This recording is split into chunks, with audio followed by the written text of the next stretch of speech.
खुलासा हुआ है। चांद की सतह पर तापमान को लेकर जो जानकारी रोवर प्रज्ञान ने भेजी है वो हैरान करने वाली है। लैंडर मॉड्यूल चंद्रमा की सतह पे लैंड हो चुका है।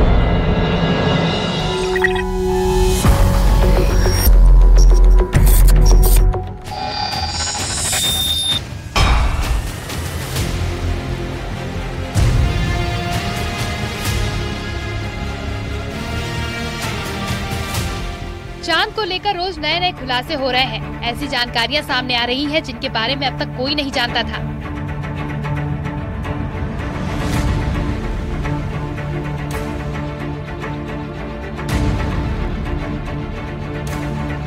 रोवर प्रज्ञान चंद्रमा की जानकारियां जुटा रहा है और लैंडर विक्रम उसे इसरो को भेज रहा है।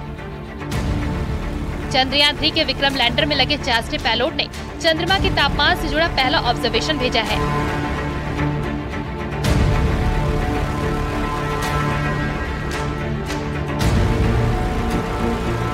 चास्टे यानी चंद्र सरफेस थर्मोफिजिकल एक्सपेरिमेंट के मुताबिक चंद्रमा की सतह और अलग अलग गहराई पर तापमान में काफी अंतर है।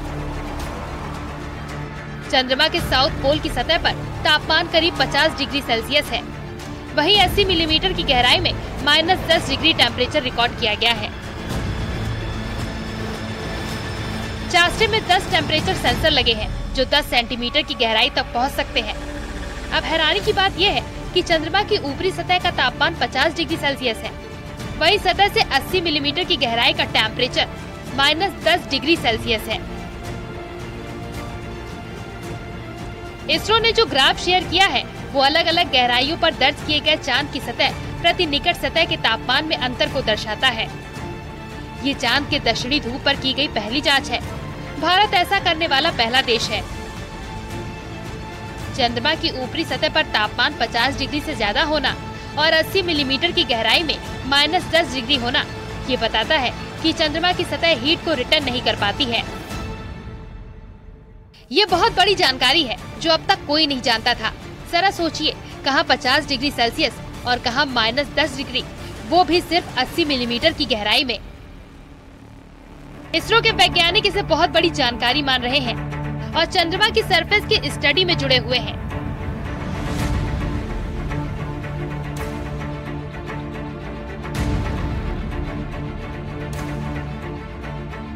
चंद्रमा के साउथ पोल को इसलिए चुना गया था क्योंकि वहां भविष्य में इंसानों को बसाने की क्षमता हो सकती है।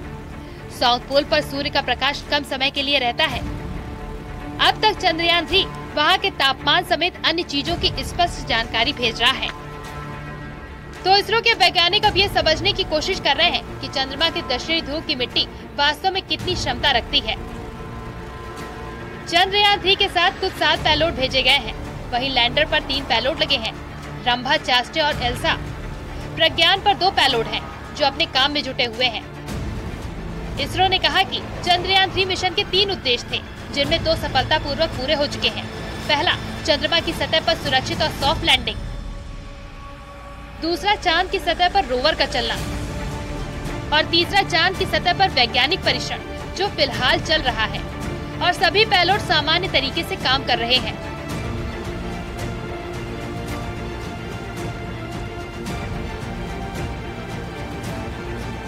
चांद पर लैंडर जिस जगह उतरा उसके आसपास रोवर चक्कर लगा रहा है और अगले कुछ दिन बेहद अहम साबित होने वाले हैं क्योंकि रोवर चंद्रमा के बारे में कई बेहद महत्वपूर्ण जानकारियां भेजेगा। Bureau report, news 18।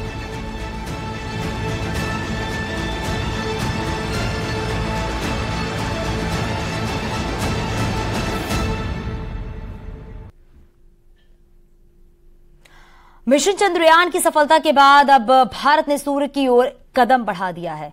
सूर्य की स्टडी के लिए ISRO mission Aditya L1 launch करने जा रहा है। श्रीहरिकोटा स्पेस सेंटर से 2 सितंबर को मिशन लॉन्च किया जाएगा। क्या है इसकी खासियत और सूर्य की कितनी दूरी तक जा पाएगा आदित्य, किन चीजों की तलाश करेगा, देखिए इस रिपोर्ट में।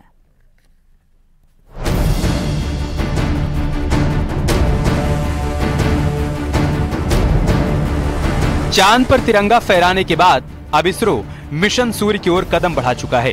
पहली बार ऐसा हो रहा है जब भारत सूर्य के अध्ययन के लिए मिशन आदित्य L1 लॉन्च करने जा रहा है। 2 सितंबर को लॉन्च होगा आदित्य L1 मिशन।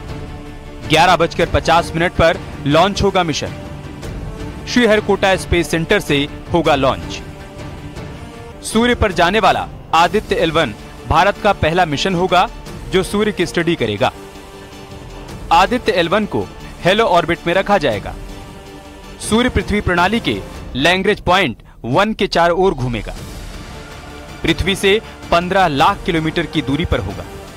चंद्रमा की दूरी से 4 गुना दूर जाएगा आदित्य L1। दरअसल हेलो ऑर्बिट वो जगह है जहां सैटेलाइट को अत्यधिक स्थिर किया जा सकता है। हेलो ऑर्बिट में घूमने से लैग्रेंज पॉइंट 1 से स्टडी करेगा आदित्य L1। इस पॉइंट से सूर्य को हमेशा देखा जा सकता है। इस पॉइंट पर ग्रहण का असर नहीं होता है। इससे वास्तविक समय में सौर गतिविधियों और अंतरिक्ष मौसम पर इसके प्रभाव को देखने का अधिक लाभ मिलेगा। अंतरिक्ष यान विद्युत चुंबकीय कण और चुंबकीय क्षेत्र डिटेक्टर्स का इस्तेमाल कर प्रकाश मंडल, क्रोमोस्फीयर और सूर्य की सबसे बाहरी परतों का निरीक्षण करेगा, जिसके लिए आदित्य L1 पर 7 पेलोड लगे होंगे। 4 पेलोड सीधे सूर्य को देखेंगे। 3 पेलोड लैग्रेंज पॉइंट पर कणों का स्टडी करेंगे।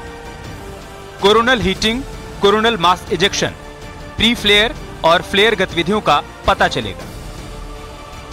आदित्य L1 मिशन लॉन्च करने से भारत अंतरिक्ष की दुनिया में एक बार फिर अपना परचम लहराएगा।